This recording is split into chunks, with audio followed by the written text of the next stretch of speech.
Um impedimento real. Apesar de não ser de forma alguma difícil em si mesmo crer nele, que não pode mentir, e confiar no único que sabemos ser capaz de salvar, ainda assim, algo pode intervir e pode fazê-lo crer em algo aparentemente difícil. Esse impedimento pode ser um segredo e ainda assim ser muito real. Uma porta pode não ser fechada por uma grande pedra, a qual todos podem ver, mas por um parafuso invisível que se prende fora do alcance dos olhos. Um homem pode ter bons olhos e ainda não ser capaz de ver um objeto, pois há algo no meio do caminho. Você não poderia ver o sol se um lenço ou mesmo um pedaço de trapo fosse amarrado em volta da sua face. Os homens insistem em colocar vendas que cegam seus olhos. Um doce pecado abrigado no coração leva a alma a buscar a Cristo pela fé. O Senhor Jesus veio salvar-nos do pecado, porém, se estamos decididos a pecar, Cristo e nossas almas nunca estarão em concordância. Se um homem toma veneno e o médico é chamado para salvar a sua vida, ele pode até ter o antídoto pronto, mas se o paciente persistir em manter o frasco de veneno em seus lábios e continuar a tragar suas gotas mortais, como o médico poderá salvá-lo? Salvação consiste grandemente em separar o pecador do pecado, e a própria natureza da salvação teria de ser mudada antes que pudéssemos falar de um homem salvo, que ama o pecado e alegremente vive nele. Um homem não pode se tornar branco e continuar negro. Ele não pode ser curado e permanecer doente. Também ninguém pode ser salvo e ainda ser um amante do mal. Um viciado será salvo crendo em Jesus, o que equivale a dizer que ele será salvo de ser um viciado.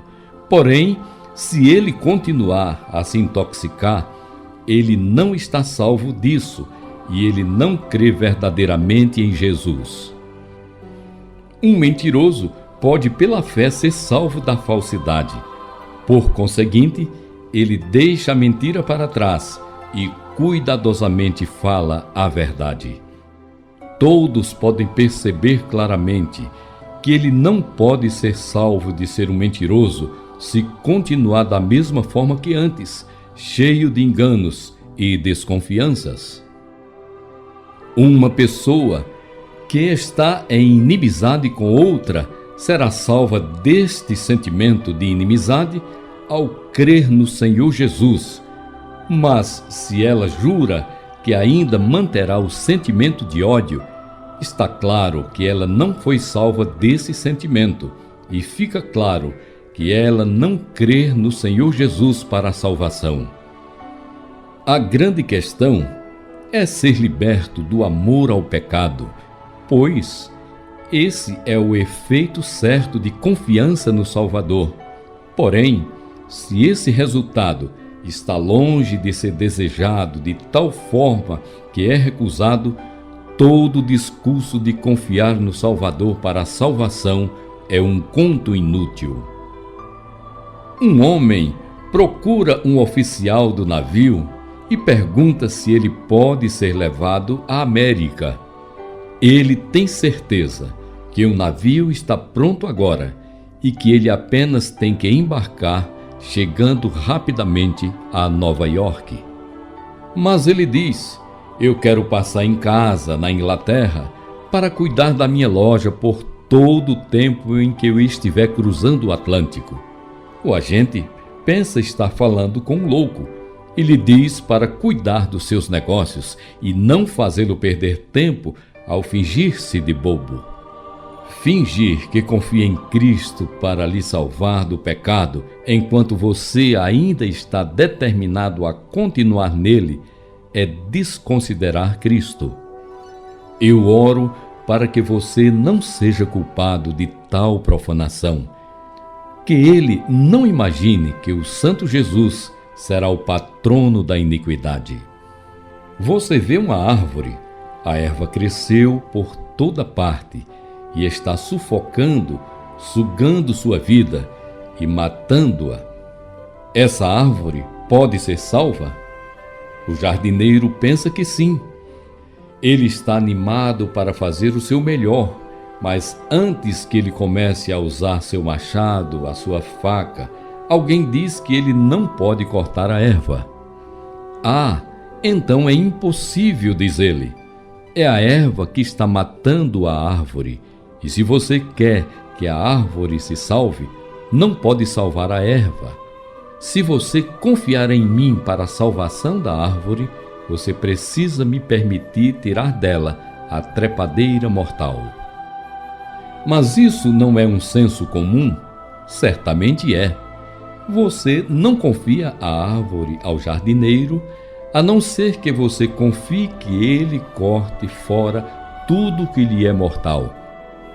Se o pecador mantiver seu pecado, ele morrerá nele.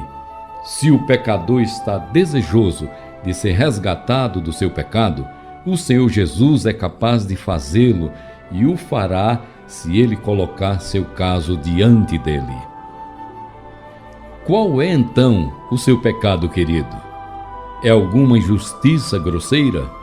Então, sentir muita vergonha deve fazê-lo parar com ele. É o amor ao mundo, o medo dos homens ou o desejo de enriquecer injustamente? Certamente nenhuma dessas coisas o livraria da inimizade entre você e Deus, nem de sua desaprovação. É um amor humano que está corroendo seu coração como um câncer? Pode qualquer criatura se comparar ao Senhor Jesus? Não é idolatria permitir que qualquer coisa terrena se compare por um instante com o Senhor Deus?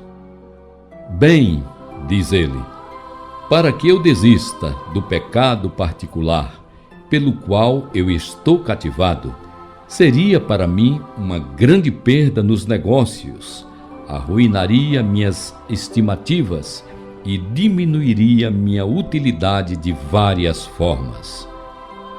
Se é assim, você tem o seu caso identificado com as palavras do Senhor Jesus, que lhe convida a lançar fora o olho e cortar fora a mão ou pé, lançando-os para fora de ti, ao invés de seres lançado no inferno. É melhor entrar na vida com o olho, com os piores resultados, que manter todas as suas esperanças e ficar fora de Cristo. É melhor ser um crente coxo do que um pecador pulando.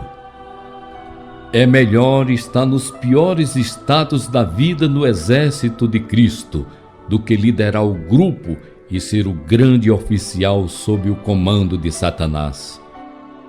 Se você ganhar a Cristo, não terá grande importância o que você irá perder. Não há dúvida de que muitos tiveram de sofrer. Isso os deixou mancos e coxos nessa vida. Mas se eles entrarem assim na vida eterna, eles foram grandes ganhadores. Assim como foi com John Bunyan, uma voz agora fala com você que diz: manterás teu pecado e irás ao inferno, ou deixarás teu pecado e irás ao céu? Tal questão deve ser decidida antes que você a esqueça. Em nome de Deus, eu lhe pergunto o que há de ser: Cristo e a salvação, ou o pecado favorito e a condenação? Não há um caminho intermediário. Esperar ou se recusar a decidir, certamente será uma decisão pelo mal. Aquele que não sabe se quer ser limpo do pecado, dá evidências de um coração desleal. Se você está ansioso a deixar todo o caminho mau, nosso Senhor Jesus lhe capacitará a fazê-lo de uma vez. Sua graça já mudou a direção dos seus desejos e, de fato, seu coração foi renovado. Assim, descanse nele para ser fortalecido na sua luta contra as tentações, enquanto elas aparecem, cumprindo os mandamentos do Senhor dia após dia. O Senhor Jesus é grandioso para fazer o homem coxo pular como a corça e capacitar aqueles que estão doentes com paralisia de carregar a própria cama e andar. Ele lhe fará capaz de vencer o mau hábito. Ele irá mesmo tirar o opressor de sua vida. Sim, se você estiver preso por demônios, ele os pode tirar de uma vez, porque não há limites em seu poder para limpar e santificar. Agora você está ansioso para ser completo. A grande dificuldade foi removida. Aquele que já estabeleceu direito pode organizar todos os seus poderes e fazê-los agir para o seu louvor. Você não teria desejado seriamente deixar todo o pecado se ele não tivesse secretamente lhe inclinado nesta direção. Se você agora confiar nele, ficará claro que ele começou uma boa obra em sua vida e temos certeza de que a completará.